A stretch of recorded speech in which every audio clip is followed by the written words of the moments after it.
हरे कृष्णा। आप सभी का दिन शुभ हो। इससे पहले की कथा सुनने के लिए और अपना प्यार कमेंट्स के माध्यम से देने के लिए आप सभी श्रोताओं का बहुत बहुत धन्यवाद। आज सुनिए आगे की कथा। श्री सुखदेव जी कहते हैं, हे परीक्षित, विश्व के जीवनदाता श्री हरि इंद्र को इस प्रकार आदेश देकर देवताओं के सामने वहीं के वहीं अंतर्ध्यान हो गए। अब देवताओं ने उदार शिरोमणि अथर्ववेदी दधीचि ऋषि के पास जाकर भगवान की आज्ञा अनुसार उनसे याचना की। देवताओं की याचना सुनकर दधीचि ऋषि को बड़ा आनंद हुआ। उन्होंने हंसकर देवताओं से कहा, देवताओं, आप लोगों को संभवतः ये बात नहीं मालूम है कि मरते समय प्राणियों को बड़ा कष्ट होता है। उन्हें जब तक चेत रहता है बड़ी असह्य पीड़ा सहनी पड़ती है और अंत में वे मूर्छित हो जाते हैं। जो जीव जगत में जीवित रहना चाहते हैं उनके लिए शरीर बहुत ही अनमोल, प्रियतम और अभीष्ट वस्तु है। ऐसी स्थिति में स्वयं भगवान विष्णु भी अगर जीव से उसका शरीर मांगे तो कौन उसे देने का साहस करेगा। देवतागण कहने लगे, ब्राह्मण, आप जैसे उदार और प्राणियों पर दया करने वाले महापुरुष, जिनके कर्मों की बड़े बड़े यशस्वी महानुभाव भी प्रशंसा करते हैं, प्राणियों की भलाई के लिए कौन सी वस्तु निछावर नहीं कर सकते। भगवान, इसमें संदेह नहीं कि मांगने वाले लोग स्वार्थी होते हैं। उनमें देने वाले की कठिनाई का विचार करने की बुद्धि नहीं होती, और अगर उनमें इतनी समझ होती तो वे भला मांगते ही क्यों। इसी प्रकार दाता भी मांगने वाले की विपत्ति नहीं जानता, अन्यथा उसके मुंह से कदापि ना नहीं निकलती। इसलिए हे ब्राह्मण, आप हमारी विपत्ति समझकर हमारी याचना पूर्ण कीजिए।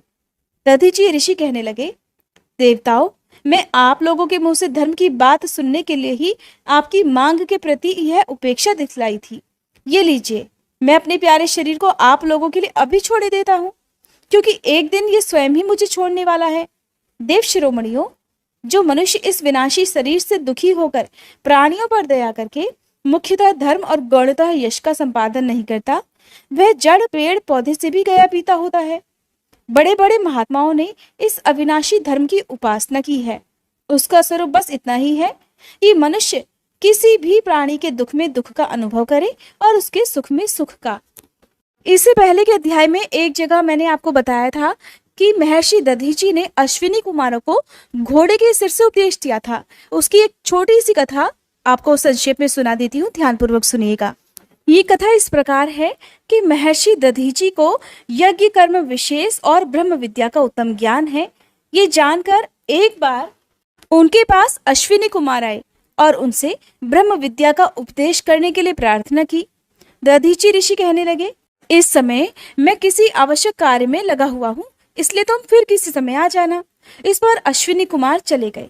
उनके जाते ही देवराज इंद्र ने आकर कहा, मुने, अश्विनी कुमार वैद्य हैं, उन्हें तुम ब्रह्म विद्या का उपदेश मत करना।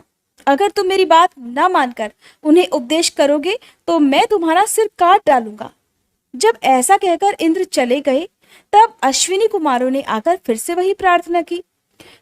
दधीचि मुनि ने इंद्र का सब वृतांत कह सुनाया। सुनकर अश्विनी कुमार कहने लगे, हम पहले से ही आपका ये सिर काटकर घोड़े का सिर जोड़ देंगे, उससे आप हमें उपदेश करें, और फिर इस प्रकार जब इंद्र आपका घोड़े का सिर काट देंगे तब हम फिर असली सिर आपका जोड़ देंगे। मुनि ने मिथ्या भाषण के भय से उनका कथन स्वीकार कर लिया। इस प्रकार अश्विनी कुमारों को उपदेश देते समय महर्षि दधीचि का मुंह घोड़े का हो गया था। जब तक उन्होंने अश्विनी कुमारों को उपदेश दिया तब तक उनका मुख घोड़े का ही रहा। इस प्रकार अश्वमुख से उपदेश दिए जाने के कारण ब्रह्म विद्या का नाम अश्वशिरा पड़ गया और महर्षि दधीचि का एक नाम अश्वशिर भी पड़ गया। अब आप महर्षि दधीचि का त्याग भी देखिए। कहाँ तो देवराज इंद्र ने उनका सिर काट डालने की धमकी उन्हें दी थी, और भाग्य की विडंबना भी देखिए, जिनके पास आकर देवराज इंद्र ने धमकी दी थी, उन्हीं के पास उन्हें दोबारा अपने प्राणों की रक्षा करने के लिए उन्हीं का शरीर मांगकर उनकी अस्थियों से वज्र बनाने की भीख मांगने के लिए आना पड़ा, जिसे महर्षि दधीचि ने एक क्षण गवाए बिना ही स्वीकार कर लिया। श्री सुखदेव जी कहते हैं, हे परीक्षित, अथर्ववेदी महर्षि दधीचि ने ऐसा निश्चय करके अपने को पर ब्रह्म परमात्मा श्री भगवान में लीन करके अपना स्थूल शरीर त्याग दिया। उनके इंद्रिय, प्राण, मन और बुद्धि संयत थे, दृष्टि तत्वमयी थी, उनके सारे बंधन कट चुके थे। अतः जब वे भगवान से अत्यंत युक्त होकर स्थित हो गए, तब उन्हें इस बात का पता ही नहीं चला कि मेरा शरीर तो छूट गया। भगवान की शक्ति पाकर इंद्र का बल पौरुष उन्नति की सीमा पर पहुंच गया। अब विश्वकर्मा जी ने दधीचि ऋषि की हड्डियों से वज्र बनाकर उन्हें दे दिया और वे उसे हाथ में लेकर ऐरावत हाथी पर सवार हो गए। उनके साथ साथ सभी देवतागण भी तैयार हो गए। बड़े बड़े ऋषि मुनि देवराज इंद्र की स्तुति करने लगे। अब उन्होंने त्रिलोकी को हर्षित करते हुए वृत्रासुर का वध करने के लिए उस पर पूरी शक्ति लगाकर आक्रमण कर दिया। ठीक वैसे ही जैसे भगवान रुद्र क्रोधित होकर स्वयं काल पर ही आक्रमण कर रहे हो। हे परीक्षित, वृत्रासुर भी दैत्य सेनापतियों की बहुत बड़ी सेना के साथ युद्ध के लिए डटा हुआ था। जो वैवस्वत मनवंतर इस समय चल रहा है, इसकी पहली चतुर्युगी का त्रेता युग अभी आरंभ ही हुआ था। उसी समय नर्मदा नदी के तट पर देवताओं का दैत्यों के साथ ये भयंकर संग्राम हुआ। उस समय देवराज इंद्र हाथ में वज्र लेकर रुद्र, वसु, आदित्य, दोनों अश्विनी कुमार, पितृगण, अग्नि, मरुदगण, साध्यगण और विश्वदेव आदि के साथ अपनी कांति से शोभायमान हो रहे थे। वृत्तासुर आदि दैत्य उनको अपने सामने आया देख और भी चिढ़ गए। तब नमुची, शंबर, अनर्वा, ऋषभ, अंबर, हयग्रीव, पुलोमा, अयोमुख, हेती, उत्कल, सुमाली, माली आदि हजारों दैत्य, दानव और यक्ष राक्षस स्वर्ण के साज समान से सुसज्जित होकर देवराज इंद्र की सेना को आगे बढ़ने से रोकने लगे। परीक्षित, उस समय देवताओं की सेना स्वयं मृत्यु के लिए भी अजेय थी। वे घमंडी असुर सिंहनाद करते हुए बड़ी सावधानी से देव सेना पर प्रहार करने लगे। उन लोगों ने गदा, परिघ, बाण, प्रास, मुदगर, तोमर, शूल, फरसे आदि अस्त्र शस्त्रों की बौछार से देवताओं को सब ओर से ढक दिया। एक पर एक इतने बाण चारों ओर से आ रहे थे कि उनसे ढक जाने के कारण देवतागण तो दिखलाई भी नहीं पड़ रहे थे। जैसे बादलों से ढक जाने पर आकाश के तारे दिखाई नहीं देते। परीक्षित, वह शस्त्र और अस्त्रों की वर्षा देव सैनिकों को छू तक नहीं सकी। उन्होंने अपने हस्त लाघव से आकाश में ही उनके हजारों हजार टुकड़े कर डाले। जब असुरों के अस्त्र शस्त्र समाप्त हो गए, तब वे देवताओं की सेना पर पर्वतों के शिखर, वृक्ष और पत्थर बरसाने लगे, परंतु देवताओं ने उन्हें पहले की तरह ही काट गिराया।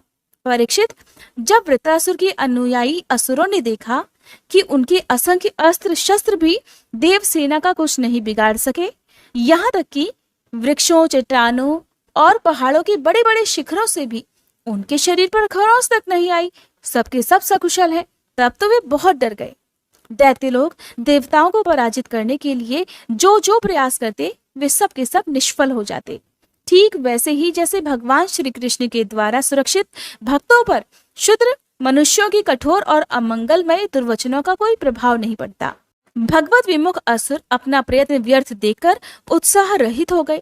उनका वीरता का घमंड जाता रहा। अब वे अपने सरदार वृत्रासुर को युद्ध भूमि में ही अकेला छोड़कर भाग खड़े हुए, क्योंकि देवताओं ने तो उनका सारा बल पौरुष छीन लिया था।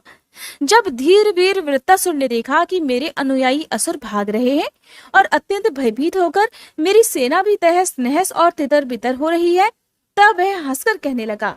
वीर शिरोमणि वृत्रासुर ने समयानुसार वीरोचित वाणी से विप्रचित्ति, नमुची, पुलोमा, मय, अनर्वा, शंबर आदि दैत्यों को संबोधित करके कहा, असुरों, भागो मत, मेरी एक बात सुन लो। इसमें संदेह नहीं कि जो पैदा हुआ है उसे एक ना एक दिन अवश्य ही मरना पड़ेगा। इस जगत में विधाता ने मृत्यु से बचने का कोई उपाय नहीं बताया है। ऐसी स्थिति में अगर मृत्यु के द्वारा स्वर्ग आदि लोक और सुयश भी मिल रहा हो, तो ऐसा कौन बुद्धिमान है जो उस उत्तम मृत्यु को अपनाएगा नहीं। संसार में दो ही प्रकार की मृत्यु परम दुर्लभ और श्रेष्ठ मानी गई है। एक तो योगी पुरुष का अपने प्राणों को वश में करके ब्रह्म चिंतन के द्वारा शरीर का परित्याग, और दूसरा युद्ध भूमि में सेना के आगे रहकर बिना पीठ दिखाए जूझ मरना। तुम लोग भला ऐसा शुभ अवसर क्यों खो रहे हो। तब श्री सुखदेव जी कहने लगे कि परीक्षित, असुर सेना भयभीत होकर भाग रही थी। उसके सैनिक इतने अचेत हो रहे थे कि उन्होंने अपने स्वामी के धर्मानुकूल वचनों पर भी ध्यान नहीं दिया। वृत्रासुर ने देखा कि समय की अनुकूलता के कारण देवतागण असुरों की सेना को खदेड़ रहे हैं और वे इस प्रकार छिन्न भिन्न हो रहे हैं मानो बिना नायक की हो। राजन, ये देखकर वृत्रासुर असहिष्णुता और क्रोध के मारे तिलमिला उठा। उसने बलपूर्वक देवसेना को आगे बढ़ने से रोक दिया और उन्हें डांटकर ललकारते हुए कहने लगा, शूद्र देवताओं, युद्ध भूमि में पीठ दिखाकर भागने वाले कायर असुरों पर पीछे से प्रहार करने में क्या लाभ है? ये लोग तो अपने माँ बाप के मलमूत्र हैं, परंतु अपने को शूरवीर मानने वाले तुम्हारे जैसे पुरुषों के लिए भी तो डरपोकों को मारना कोई प्रशंसा की बात नहीं है, और न इससे तुम्हें स्वर्ग ही मिल सकता है। अगर तुम्हारे मन में युद्ध करने की शक्ति और उत्साह है तथा अब जीवित रहकर विषय सुख भोगने की लालसा नहीं है, तो क्षण भर मेरे सामने डट जाओ और युद्ध का मजा चख लो। परीक्षित, वृत्तासुर बड़ा बली था। वो तो अपने डील डॉल से ही शत्रु देवताओं को भयभीत करने लगा। उसने क्रोध में भरकर इतने जोर का सिहनाद किया कि बहुत से लोग तो उसे सुनकर ही अचेत हो गए। वृत्तासुर की भयानक गर्जना से सब के सब देवता मूर्छित होकर पृथ्वी पर गिर पड़े, मानो उन पर बिजली गिर पड़ी हो। अब जैसे मतोन्मत्त गजराज नरकट का वन रौंद डालता है, वैसे ही रणबांकुरा वृत्तासुर अपने हाथ में त्रिशूल लेकर भय से नेत्र बंद किए हुए पड़ी देवसेना को पैरों से कुचलने लगा। उसके वेग से धरती डगमगाने लगी। वज्रपाणी देवराज इंद्र उसकी ये करतूत सह नहीं सके। जब वह उनकी ओर झपटा, तब उन्होंने और भी चिढ़कर अपने शत्रु पर एक बहुत बड़ी गदा चलाई। अभी वह असह्य गदा वृत्रासुर के पास पहुंची भी नहीं थी कि उसने खेल ही खेल में बाएं हाथ से उसे पकड़ लिया।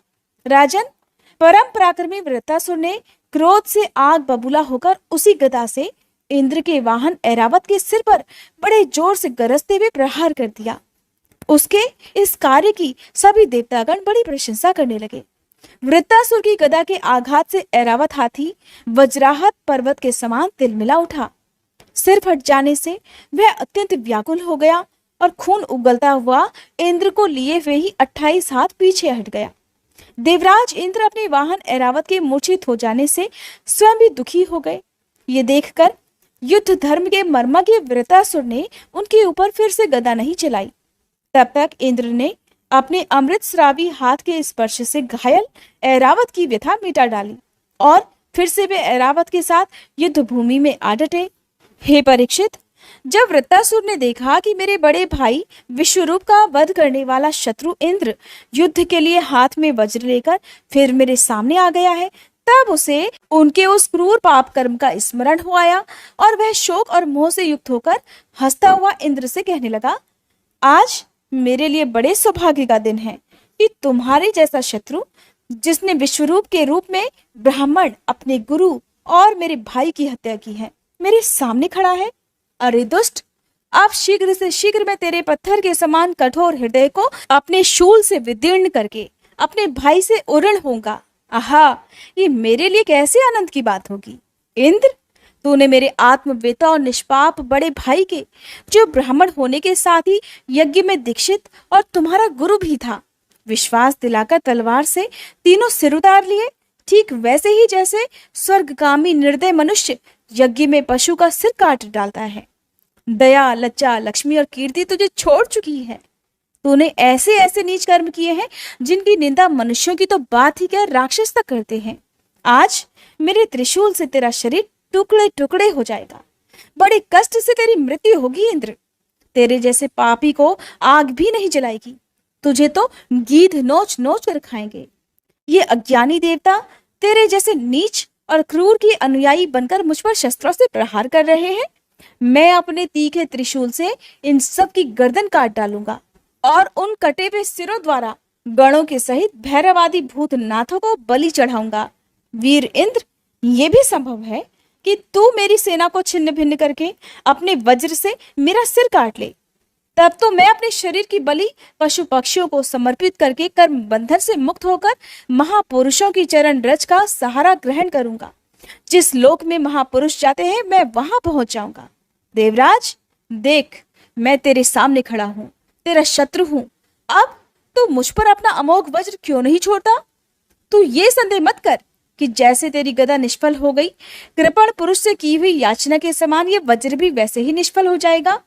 इंद्र, तेरा ये वज्र श्री हरि के तेज और दधीची ऋषि की तपस्या से शक्तिमान हो रहा है। विष्णु भगवान ने मुझे मारने के लिए ही तुझे आज्ञा भी दी है, इसलिए अब तू उसी वज्र से मुझे मार डाल, क्योंकि जिस पक्ष में भगवान श्री हरि हैं, उधर विजय, लक्ष्मी और सारे गुण निवास करते हैं। देवराज, भगवान संकर्षण के आज्ञा अनुसार मैं अपने मन को उनके चरण कमलों में लीन कर दूंगा। तेरे वज्र का वेग मुझे नहीं, मेरे विषय भोग रूपी फंदे को काट डालेगा और मैं शरीर त्याग कर मुनियों की तरह गति प्राप्त करूंगा। जो पुरुष भगवान से अनन्य प्रेम करते हैं, उनके निज जन हैं, उन्हें वे स्वर्ग, पृथ्वी अथवा रसातल की संपत्तियां नहीं देते, क्योंकि उनसे परमानंद की उपलब्धि तो होती ही नहीं, उल्टे द्वेष, उद्वेग, अभिमान, मानसिक पीड़ा, कलह, दुख और परिश्रम ही हाथ लगते हैं। इंद्र, हमारे स्वामी अपने भक्त के अर्थ, धर्म और काम संबंधी प्रयास को व्यर्थ कर दिया करते हैं, और सच पूछो तो इसी से भगवान की कृपा का अनुमान होता है। वृत्तासुर ने अपने सामने अपने काल को देखकर भगवान को प्रत्यक्ष अनुभव करते हुए प्रार्थना की कि प्रभु, आप मुझ पर ऐसी कृपा कीजिए कि अनन्य भाव से आपके चरण कमलों के आश्रित सेवकों की सेवा करने का अवसर मुझे अगले जन्म में भी प्राप्त हो। हे प्राण वल्लभ, मेरा मन आपके मंगलमय गुणों का स्मरण करता रहे, मेरी वाणी भी उन्हीं का गान करे और शरीर आपकी सेवा में ही संलग्न रहे। हे सर्व सौभाग्य निधे, मैं आपको छोड़कर स्वर्ग, ब्रह्मलोक, भूमंडल का साम्राज्य, रसातल का एक छत्र राज्य, योग की सिद्धियां, यहाँ तक कि मोक्ष भी नहीं चाहता। जैसे पक्षियों के पंखहीन बच्चे अपनी माँ की बाट जोहा करते हैं, जैसे भूखे बछड़े अपनी माँ का दूध पीने के लिए आतुर रहते हैं, और जैसे वियोगिनी पत्नी अपने प्रवासी प्रेतम से मिलने के लिए उत्कंठित रहती है, वैसे ही हे कमल नयन, मेरा मन आपके दर्शन के लिए छटपटा रहा है। प्रभु, मैं मुक्ति नहीं चाहता। मेरे कर्मों के फलस्वरूप मुझे बार बार जन्म मृत्यु के चक्कर में भटकना पड़े, इसकी मुझे परवाह नहीं, परंतु मैं जहां जहां भी जाऊं, जिस जिस योनि में जन्मूं, वहां वहां भगवान के प्यारे भक्त जनों से मेरी प्रेम मैत्री बनी रहे। हे स्वामिन, मैं तो केवल यही चाहता हूँ कि जो लोग आपकी माया से देह, गेह और स्त्री पुत्र आदि में आसक्त हो रहे हैं, उनके साथ मेरा कभी किसी प्रकार का भी कोई संबंध ना हो। श्री सुखदेव जी कहते हैं, राजन, वृत्तासुर रणभूमि में अपना शरीर छोड़ना चाहता था, क्योंकि उसके विचार से इंद्र पर विजय प्राप्त करके स्वर्ग पाने की अपेक्षा मरकर भगवान को प्राप्त करना ज्यादा श्रेष्ठ था। इसलिए जैसे प्रलयकालीन जल में कैटभस्वर भगवान विष्णु पर चोट करने के लिए दौड़ा था, वैसे ही वह भी त्रिशूल उठाकर इंद्र पर टूट पड़ा। वीर वृत्तासुर ने प्रलयकालीन अग्नि की लपटों के समान तीखी नोकों वाले त्रिशूल को घुमाकर बड़े वेग से इंद्र पर चलाया और अत्यंत क्रोध से सिहनाद करके बोला, पापी इंद्र, अब तू नहीं बच सकता।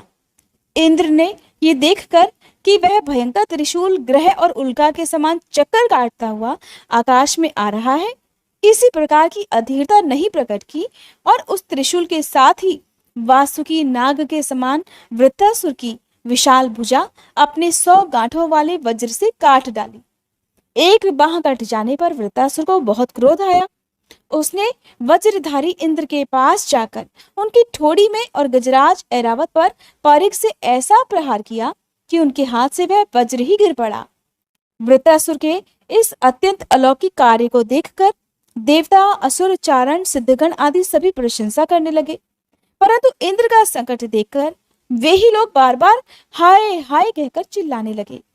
परीक्षित, वह वज्र इंद्र के हाथ से छूटकर वृत्तासुर के पास ही जा पड़ा था, इसलिए लज्जित होकर इंद्र ने उसे फिर नहीं उठाया। तब वृत्तासुर कहने लगा, इंद्र, तुम वज्र उठाकर अपने शत्रु को मार डालो, ये विषाद करने का समय नहीं है। देखो, सर्वज्ञ सनातन आदि पुरुष भगवान ही जगत की उत्पत्ति, स्थिति और प्रलय करने में समर्थ है। उनके अलावा देहाभिमानी और युद्ध के लिए उत्सुक आतताइयों को सर्वथा जय ही नहीं मिलती। वे कभी जीतते हैं तो कभी हारते हैं। ये सब लोक और लोकपाल जाल में फंसे हुए पक्षियों की तरह जिसकी अधीनता में विवश होकर चेष्टा करते हैं, वह काल ही सबकी जय पराजय का कारण है। देवराज इंद्र, जरा मुझे भी तो देखो, तुमने मेरा हाथ और शस्त्र काटकर एक प्रकार से मुझे परास्त तो कर दिया है, फिर भी मैं तुम्हारे प्राण लेने के लिए यथाशक्ति प्रयास ही कर रहा हूँ। ये युद्ध क्या है? एक जुए का खेल। इसमें प्राणों की बाजी लगती है, बाणों के पास से डाले जाते हैं और वाहन ही चौसर है। इसमें पहले से ही ये बात नहीं मालूम होती कि कौन जीतेगा और कौन हारेगा। श्री सुखदेव जी कहते हैं, परीक्षित, वृत्तासुर के ये सत्य और निष्कपट वचन सुनकर इंद्र ने उनका आदर किया और अपना वज्र उठा लिया। इसके बाद बिना किसी प्रकार का आश्चर्य किए मुस्कुराते हुए वे कहने लगे, अहो दानवराज, सचमुच तुम सिद्ध पुरुष हो। तभी तो तुम्हारा धैर्य, निश्चय और भगवत भाव इतना विलक्षण है। तुमने समस्त प्राणियों के सुहृद आत्मस्वरूप जगदीश्वर की अनन्य भाव से भक्ति की है। अवश्य ही तुम लोगों को मोहित करने वाली भगवान की माया को भी पार कर गए हो। तभी तो तुम असुरोचित भाव छोड़कर महापुरुष हो गए हो। अवश्य ही ये बड़े आश्चर्य की बात है कि तुम रजोगुणी प्रवृत्ति के हो, तो भी विशुद्ध सत्व स्वरूप भगवान वासुदेव में तुम्हारी बुद्धि दृढ़ता से लगी हुई है। जो परम कल्याण के स्वामी भगवान श्री हरि के चरणों में प्रेममय भक्ति भाव रखता है, उसे जगत के भोगों की क्या आवश्यकता है। श्री सुखदेव जी कहते हैं, परीक्षित, इस प्रकार योद्धाओं में श्रेष्ठ महापराक्रमी देवराज इंद्र और वृत्तासुर धर्म का तत्व जानने की इच्छा से एक दूसरे के साथ वार्तालाप करते हुए आपस में युद्ध करने लगे। राजन, अब शत्रुसूदन वृत्तासुर ने बाएं हाथ से फौलाद का बना हुआ एक बहुत भयानक परिघ उठाकर आकाश में घुमाया और उससे इंद्र पर प्रहार कर दिया। किंतु देवराज इंद्र ने वृत्तासुर का वह परिघ तथा हाथी की सूंड के समान लंबी भुजा अपने 100 गांठों वाले वज्र से ही काट डाली। जड़ से दोनों भुजाओं के कट जाने पर वृत्तासुर के बाएं और दाएं दोनों कंधों से खून की धारा बहने लगी। उस समय वह ऐसा जान पड़ा मानो इंद्र के वज्र की चोट से पंख कट जाने पर कोई पर्वत ही आकाश से गिरा हो। अब पैरों से चलने फिरने वाले पर्वतराज के समान अत्यंत दीर्घकाय वृत्तासुर ने अपनी ठोड़ी को धरती से और ऊपर के होठ को स्वर्ग से लगाया तथा आकाश के समान गहरे मुंह, सांप के समान भयानक जीभ और मृत्यु के समान कराल दाढ़ों से मानो त्रिलोकी को निगलता, अपने पैरों की चोट से पृथ्वी को रौंदता और प्रबल वेग से पर्वतों को उलटता पलटता वह इंद्र के पास आया और उन्हें उनके वाहन ऐरावत हाथी के सहित इस प्रकार लील गया जैसे कोई परम पराक्रमी और अत्यंत बलवान अजगर हाथी को निगल जाए। प्रजापतियों और महर्षियों के साथ देवताओं ने जब देखा कि वृत्तासुर इंद्र को निगल गया, तब तो वे अत्यंत दुखी हो गए और हाय, अनर्थ हो गया ऐसा कहकर विलाप करने लगे। बल दैत्य का संहार करने वाले देवराज इंद्र ने महापुरुष विद्या से अपने आप को सुरक्षित कर रखा था। उनके पास योग माया का बल तो था ही, इसलिए वृत्तासुर के निगल लेने पर उसके पेट में पहुंचकर भी वे मरे नहीं।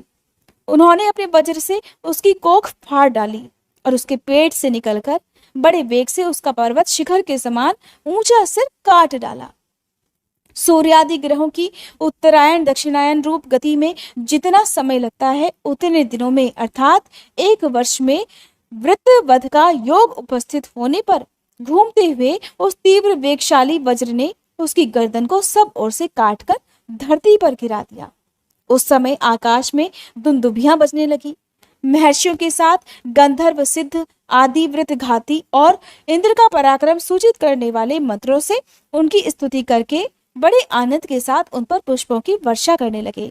हे शत्रु दमन परीक्षित, उस समय वृत्तासुर के शरीर से उसकी आत्म ज्योति बाहर निकली और इंद्र आदि सभी लोगों के देखते देखते सर्वलोकातीत भगवान के स्वरूप में लीन हो गई। श्री सुखदेव जी राजा परीक्षित से कहते हैं, हे महादानी परीक्षित, वृत्तासुर की मृत्यु से इंद्र के अलावा तीनों लोक और लोकपाल तत्क्षण परम प्रसन्न हो गए। उनका भय, उनकी चिंता जाती रही। युद्ध समाप्त होने पर देवता, ऋषि, पितर, भूत, दैत्य और देवताओं के अनुचर गंधर्व आदि इंद्र से पूछे बिना ही अपने अपने लोक को लौट गए। राजा परीक्षित ने पूछा, भगवान, मैं अब देवराज इंद्र की अप्रसन्नता का कारण सुनना चाहता हूँ। जब वृत्तासुर के वध से सभी देवता सुखी हुए, तब इंद्र को दुख होने का क्या कारण था? श्री सुखदेव जी कहने लगे, परीक्षित, जब वृत्तासुर के पराक्रम से सभी देवता और ऋषि महर्षि अत्यंत भयभीत हो गए थे, तब उन लोगों ने उसके वध के लिए देवराज इंद्र से प्रार्थना की, परंतु वे ब्रह्म हत्या के भय से उसे मारना नहीं चाहते थे। देवराज इंद्र ने उन सभी से कहा था कि देवताओं और ऋषियों, मुझे विश्वरूप के वध से जो ब्रह्म हत्या लगी थी, उसे तो स्त्री, पृथ्वी, जल और वृक्षों ने कृपा करके बांट लिया। अब अगर मैं वृत्तासुर का वध करूं तो उसकी हत्या से तो मेरा छुटकारा कैसे होगा? श्री सुखदेव जी कहते हैं, देवराज इंद्र की बात सुनकर ऋषियों ने उनसे कहा कि देवराज, तुम्हारा कल्याण हो, तुम तनिक भी भय मत करो, क्योंकि हम अश्वमेध यज्ञ कराकर तुम्हें सारे पापों से मुक्त करा देंगे।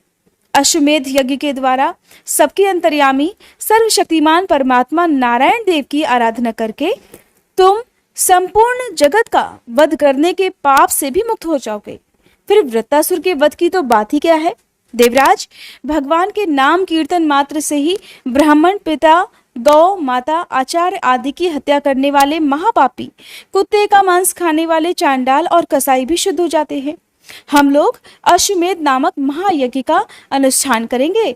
उसके द्वारा श्रद्धा पूर्वक भगवान की आराधना करके तुम ब्रह्म पर्यंत समस्त चराचर जगत की हत्या के पाप से भी लिप्त नहीं होगे। फिर उस दुष्ट को दंड देने के पाप से छूटने की तो बात ही क्या है। श्री सुखदेव जी कहने लगे, परीक्षित, इस प्रकार ब्राह्मणों से प्रेरणा प्राप्त करके देवराज इंद्र ने वृत्तासुर का वध किया था। अब उसके मारे जाने पर ब्रह्म हत्या इंद्र के पास आई। उसके कारण इंद्र को बड़ा भारी क्लेश, बड़ी जलन सहनी पड़ी। उन्हें एक क्षण के लिए भी चैन नहीं पड़ता था।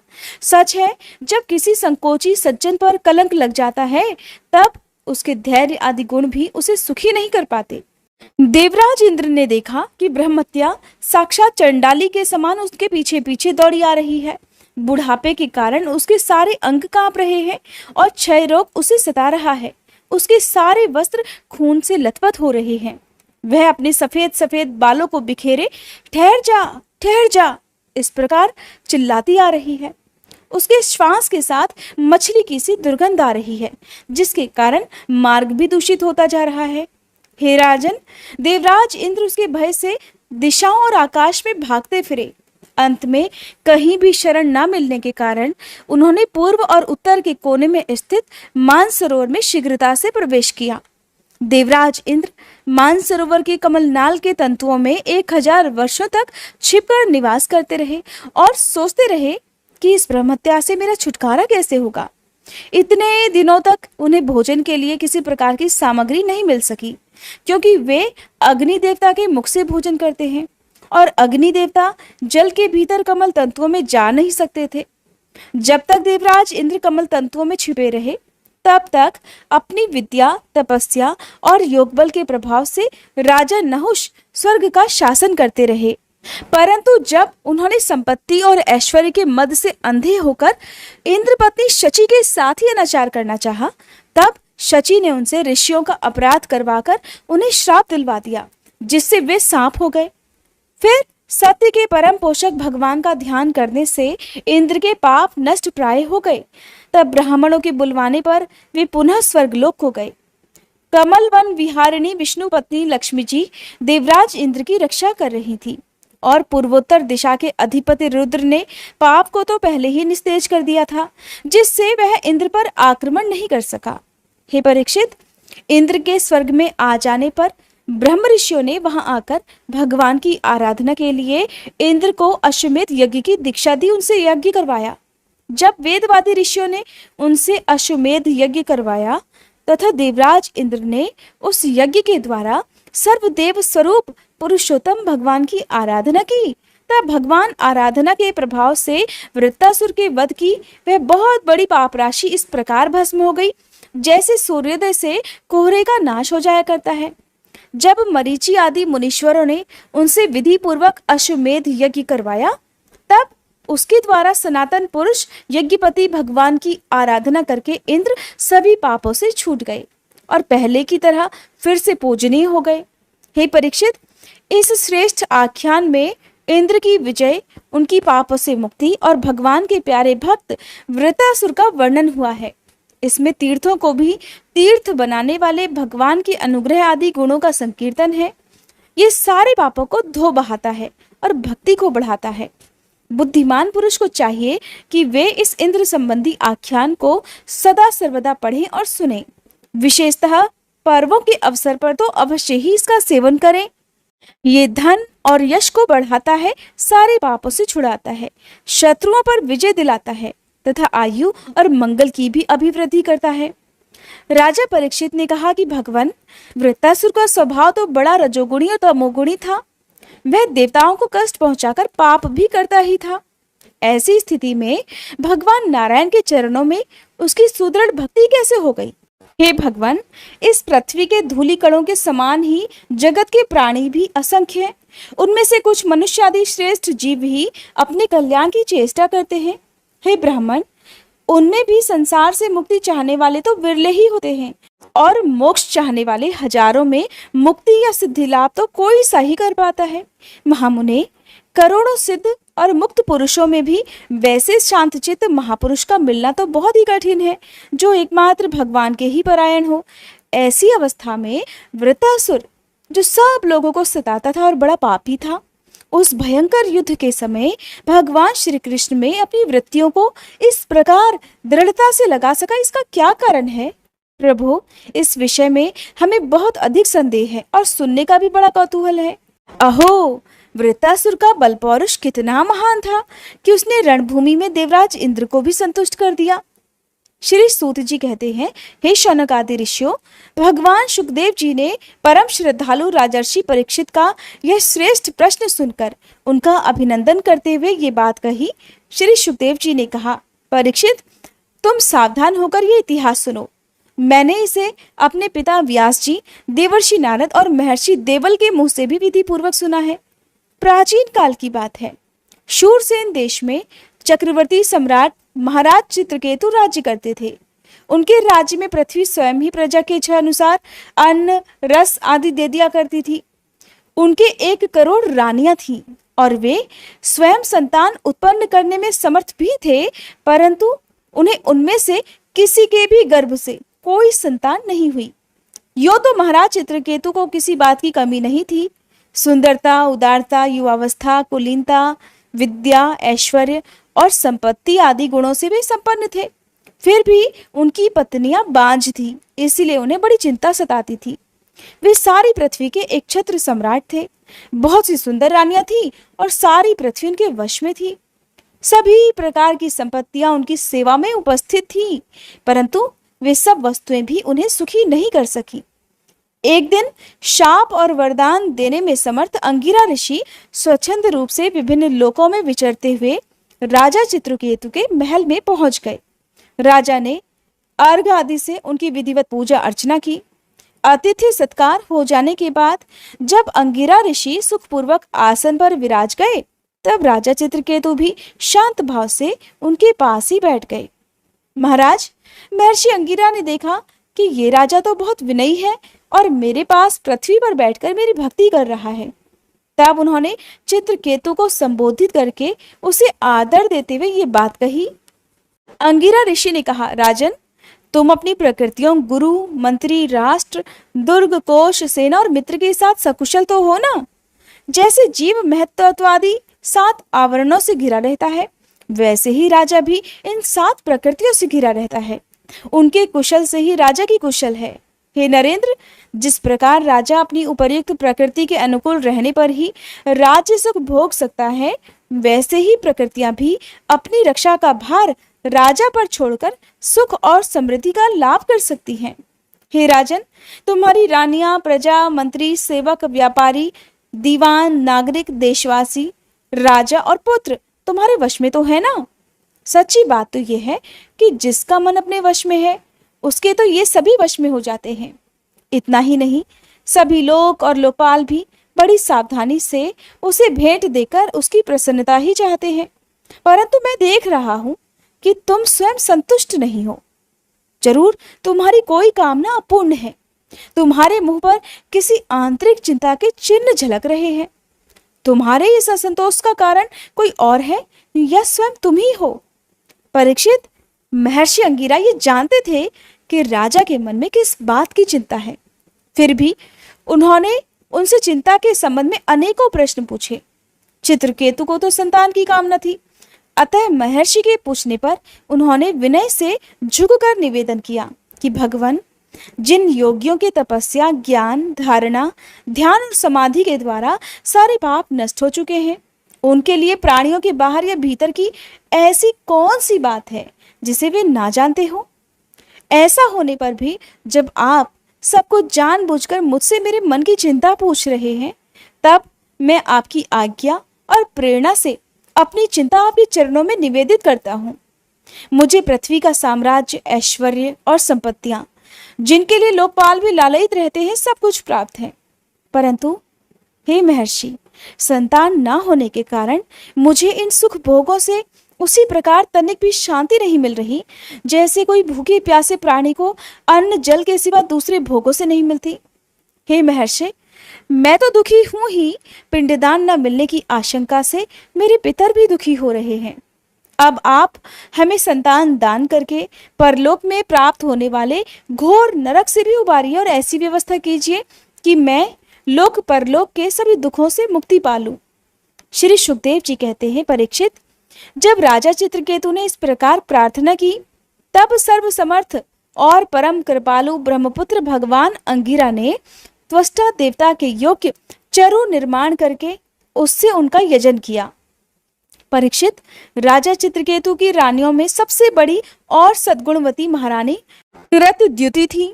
महर्षि अंगिरा ने उन्हीं को यज्ञ का अवशेष प्रसाद दिया और राजा चित्रकेतु से कहा कि राजन, तुम्हारी पत्नी के गर्भ से एक पुत्र होगा जो तुम्हें हर्ष और शोक दोनों ही देगा। ऐसा कहकर अंगिरा ऋषि वहां से चले गए। उस यज्ञावशेष प्रसाद के खाने से ही महारानी कृतद्युति ने महाराज चित्रकेतु के द्वारा गर्भ धारण किया, जैसे कृत्तिका ने अपने गर्भ में अग्नि कुमार को धारण किया था। राजन, शूरसेन देश के राजा चित्रकेतु के तेज से कृतद्युति का गर्भ शुक्ल पक्ष के चंद्रमा के समान दिनों दिन क्रमशः बढ़ने लगा। फिर समय आने पर महारानी कृतद्युति के गर्भ से एक सुंदर पुत्र का जन्म हुआ। उसके जन्म का समाचार पाकर शूरसेन देश की प्रजा बहुत ही प्रसन्न हुई। सम्राट चित्रकेतु के आनंद का तो कहना ही क्या था। वे स्नान करके पवित्र हुए। फिर उन्होंने वस्त्राभूषणों से सुसज्जित होकर ब्राह्मणों से स्वस्ति वाचन कराकर और आशीर्वाद लेकर पुत्र का जातकर्म संस्कार करवाया। उन्होंने उन ब्राह्मणों को सोना, चांदी, वस्त्र, आभूषण, गांव, घोड़े, हाथी और 6 अर्बुद गौएं दान की। उदार शिरोमणि राजा चित्रकेतु ने पुत्र के धन, यश और आयु की वृद्धि के लिए दूसरे लोगों को भी मुंह मांगी वस्तुएं दी। ठीक उसी प्रकार जैसे मेघ सभी जीवों का मनोरथ पूर्ण कर देता है। हे परीक्षित, जैसे अगर किसी कंगाल को बड़ी कठिनाई से कुछ धन मिल जाता है तो उसमें उसकी आसक्ति हो जाती है, वैसे ही बहुत कठिनाई से प्राप्त हुए उस पुत्र में राजर्षि चित्रकेतु का स्नेह बंधन दिनों दिन बढ़ने लगा। कृतद्युति को भी अपने पुत्र पर मोह के कारण बहुत ही स्नेह था, परंतु उनकी 100 रानियों के मन में पुत्र की कामना से और भी जलन होने लगी। प्रतिदिन बालक का लाड़ प्यार करते रहने के कारण सम्राट चित्रकेतु का जितना प्रेम बच्चे की मां कृतद्युति में था, उतना दूसरी रानियों में नहीं रहा। इस प्रकार एक तो वे रानियां संतान न होने के कारण दुखी थी ही, दूसरे राजा चित्रकेतु ने उनकी उपेक्षा ही कर दी। इसलिए वे डाह से अर्थात ईर्ष्या से अपने आप को धिक्कारने और मन ही मन जलने लगी। वे आपस में कहने लगी, अरे बहनों, पुत्रहीन स्त्री बहुत ही अभागिनी होती है। पुत्र वाली सौते तो दासी के समान उसका तिरस्कार करती है, और तो और स्वयं पतिदेव ही उसे पत्नी करके नहीं मानते। सचमुच पुत्रहीन स्त्री तो धिक्कार के योग्य है। भला दासियों को क्या दुख है, वे तो अपने स्वामी की सेवा करके निरंतर सम्मान पाती ही रहती हैं, और हम अभागिनी तो इस समय उनसे भी गई बीती हो रही हैं, और तो और दासियों की दासी के समान ही बार बार तिरस्कार भी पा रही हैं। हे परीक्षित, इस प्रकार वे रानियां अपनी सौत की गोद भरी देखकर जलती रहती थी और राजा भी उनकी ओर से उदासीन हो गए थे। इसके परिणाम स्वरूप उनके मन में कृतद्युति के प्रति बहुत अधिक द्वेष हो गया। द्वेष के कारण रानियों की बुद्धि मारी गई, उनके मन में क्रूरता छा गई। उन्हें अपने पति चित्रकेतु का पुत्र स्नेह सहन नहीं हुआ, इसलिए उन्होंने चिढ़कर उस नन्हे से राजकुमार को एक दिन विष दे दिया। महारानी कृतद्युति को सौतों की इस घोर पापमयी करतूत का कुछ भी पता नहीं था। उन्होंने दूर से देखकर समझ लिया कि बच्चा सो रहा है, इसलिए वे महल में इधर उधर डोलती रहीं। बुद्धिमती रानी ने यह देखकर कि बच्चा बहुत देर से सो रहा है, अपनी धाई से कहा कि कल्याणी, जरा मेरे लाल को तो लेकर आओ। धाई ने सोते हुए बालक के पास जाकर देखा कि उसके नेत्रों की पुतलियां उलट गई हैं। प्राण, इंद्रिय और जीवात्मा ने भी उसके शरीर से विदा ले ली है। ये देखते ही हाय रे मैं मारी गई, इस प्रकार कहकर वे धरती पर गिर पड़ी। धाये अपने दोनों हाथों से छाती पीट पीट कर बड़े आर्त स्वर में जोर जोर से रोने लगी। उसका रोना सुनकर महारानी कृति द्वितीय जल्दी जल्दी अपने पुत्र के शयन गृह में पहुंची। उन्होंने देखा कि मेरा छोटा सा बच्चा अचानक मर गया है। तब वे भी अत्यंत शोक के कारण मूर्छित होकर धरती पर गिर पड़ी। उनके सिर के बाल बिखर गए और शरीर पर के वस्त्र भी अस्त व्यस्त हो गए। फिर महारानी का रुदन सुनकर रनिवास के सभी स्त्री पुरुष वहां दौड़े आए और सहानुभूतिवश अत्यंत दुखी होकर रोने लगी। इतना ही नहीं, वे हत्यारी रानियां भी जिन्होंने उस नन्हे से राजकुमार को विष दिया था, वे भी वहां पर आकर झूठ मूठ कर रोने का नाटक करने लगी। जब राजा चित्रकेतु को पता चला कि मेरे पुत्र की अकारण ही मृत्यु हो गई है, तब अत्यंत स्नेह के कारण शोक के आवेग से उनकी आंखों के सामने अंधेरा छा गया। वे धीरे धीरे अपने मंत्रियों और ब्राह्मणों के साथ मार्ग में गिरते पड़ते अपने मृत बालक के पास किसी तरह पहुंचे और मूर्छित होकर उसके पैरों के पास ही गिर पड़े। उनके केश और वस्त्र इधर उधर बिखर गए। वे लंबी लंबी सांसें लेने लगे। आंसुओं की अधिकता से उनका गला रुध गया और वे कुछ भी बोल नहीं सके। पति प्राणा रानी कृति द्वितीय अपने पति चित्रकेतु को अत्यंत शोकाकुल और इकलौते नन्हे से बच्चे को मरा हुआ देखकर तरह तरह से विलाप करने लगी। उनका ये दुख देखकर मंत्री आदि सभी उपस्थित मनुष्य भी शोकग्रस्त हो गए।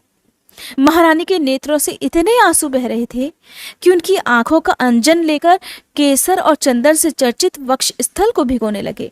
उनके बाल बिखर रहे थे और उनमें गुथे हुए फूल भी गिर रहे थे। इस प्रकार वे अपने पुत्र के लिए कुररी पक्षी के समान उच्च स्वर में तरह तरह से विलाप कर रही थी। वे कहने लगी, अरे विधाता, सचमुच तू बड़ा मूर्ख है जो अपनी सृष्टि के प्रतिकूल चेष्टा करता है। बड़े आश्चर्य की बात है कि बड़े बूढ़े तो जीते रहे और बालक मर जाए। यदि वास्तव में तेरे स्वभाव में ऐसी ही विपरीतता है, तब तो तू जीवों का अमर शत्रु है। यदि संसार में प्राणियों के जीवन मरण का कोई क्रम ना रहे, तो वे अपने प्रारब्ध के अनुसार तो जन्मते मरते रहेंगे।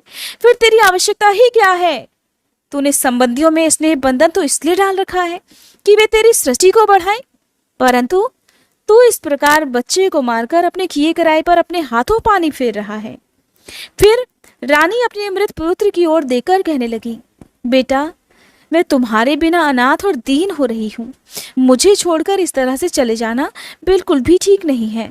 लाल, तनिक आंखें खोलकर देखो तो सही। तुम्हारे पिताजी तुम्हारे वियोग में कितने शोक संतप्त हो रहे हैं। बेटा, जिस घोर नरक को निसंतान पुरुष बड़ी कठिनाई से पार कर पाते हैं, उसे हम तुम्हारे सहारे अनायास ही पार कर लेंगे। अरे बेटा, तुम इस यमराज के साथ दूर मत जाओ, ये तो बड़ा ही निर्दयी है।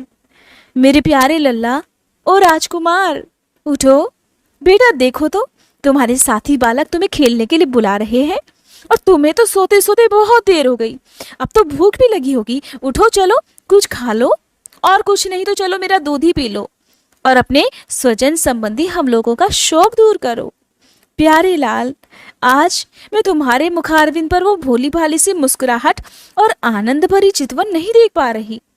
मैं बड़ी अभागिनी हूँ। हाय हाय, अभी मुझे तुम्हारी सुमधुर तोतली बोली नहीं सुनाई दे रही। क्या सचमुच निष्ठुर यमराज तुम्हें उस परलोक में ले गया जहां से फिर कभी कोई लौटकर वापस नहीं आता? श्री सुखदेव जी कहते हैं, परीक्षित, जब सम्राट चित्रकेतु ने देखा कि मेरी रानी अपने मृत पुत्र के लिए इस प्रकार तरह तरह से रो रही है, विलाप कर रही है, तब वे शोक से अत्यंत संतप्त होकर फूट फूट कर रोने लगे। राजा रानी के इस प्रकार विलाप करने पर उनके अनुगामी स्त्री पुरुष भी दुखी होकर रोने लगे। इस प्रकार सारा नगर ही शोक से अचेत सा हो गया।